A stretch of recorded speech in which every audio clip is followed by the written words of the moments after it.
धनंजय देशमुखांच्या आधारे संतोष देशमुख यांचे जे हत्यारे आहेत त्यांना वेगळी ट्रीटमेंट दिली जाते. हे बघा, या बाबतीत मी काहीही उत्तर देणार नाही आणि कृपा करून मला याबाबतचे प्रश्न विचारू नका.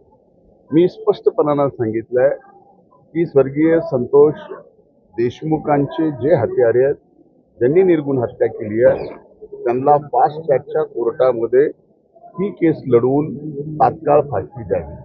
त्याच्यामुळं मला असं कुठेही वाटत नाही या बाबतीमध्ये कुणी काय म्हणावं कुणी काय म्हणावं हा विषय वेगळा आहे.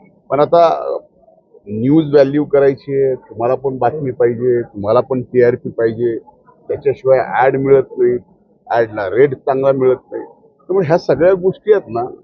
माझं म्हणणं असं आहे की पोलीस अतिशय व्यवस्थित, बरं एक स्तरावर नाही 3 स्तरावर, CID, SIT आणि न्यायालयीन, ह्या 3 स्तरावरती या ठिकाणी जर एका प्रकरणाच्या बाबतीमध्ये पूर्णपणाने चौकशी या ठिकाणी केली जाते, इन्व्हेस्टिगेशन केली जाते, तर त्या यंत्रणेवरती आपण विश्वास ठेवला पाहिजे. धनंजय देशमुखांच्या आधारे संतोष देशमुख यांचे जे हत्यारे आहेत त्यांना वेगळी ट्रीटमेंट दिली जाते. हे बघा, या बाबतीत मी काहीही उत्तर देणार नाही आणि कृपा करून मला याबाबतचे प्रश्न विचारू नका.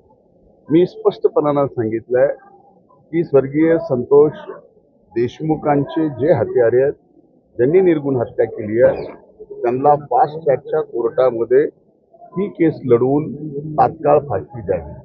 त्याच्यामुळं मला असं कुठेही वाटत नाही या बाबतीमध्ये कुणी काय म्हणावं कुणी काय म्हणावं हा विषय वेगळा आहे. पण आता न्यूज व्हॅल्यू करायची आहे, तुम्हाला पण बातमी पाहिजे, तुम्हाला पण TRP पाहिजे, त्याच्याशिवाय ॲड मिळत नाही, ॲडला रेट चांगला मिळत नाही.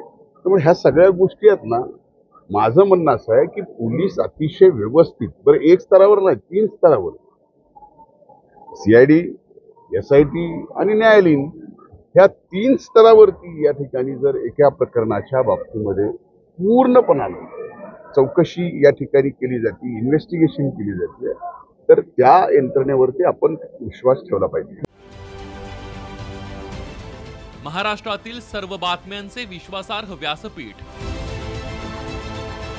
सकाळच्या सर्व सोशल मीडिया प्लॅटफॉर्मला लाईक, फॉलो आणि सबस्क्राईब करा.